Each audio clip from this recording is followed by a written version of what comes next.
Being in Taiwan is like being in a Pokemon game.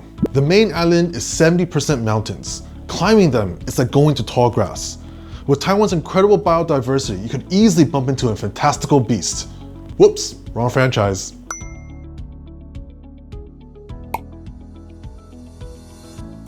Legend has it, two chiefs-to-be of the indigenous Rukai tribe, Bularudan and Bagadalas, were looking for a new place for their people to settle.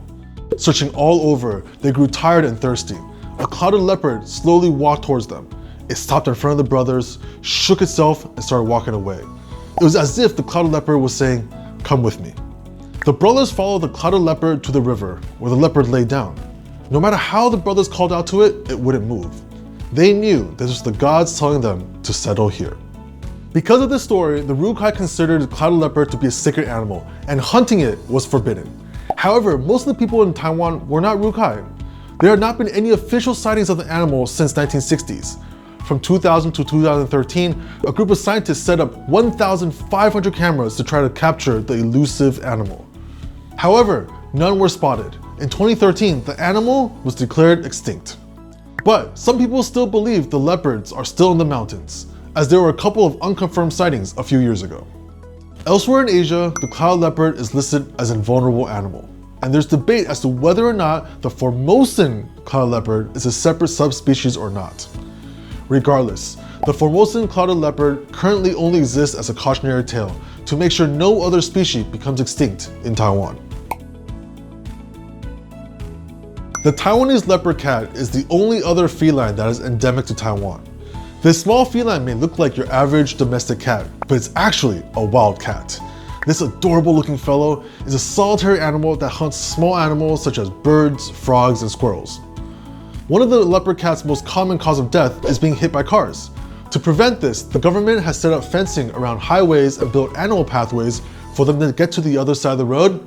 Another issue is rice farmers' use of pesticides to kill rats. The dead, poison-filled rats are eaten by the leopard cats, leading to their deaths. There are efforts to work with farmers to use non-pesticide ways to get rid of rats. If they do, their rice will be labeled leopard cat rice.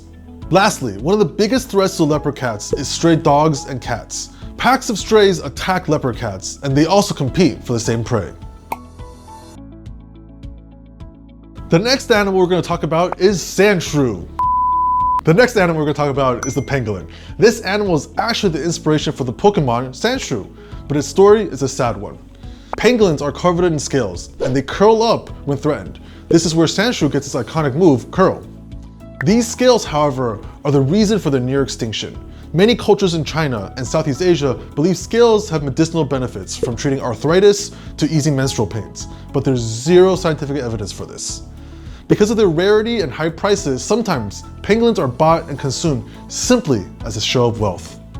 Their skins are also used to make leather. Sadly, Taiwan used to hunt and sell pangolins for both their scales and skin.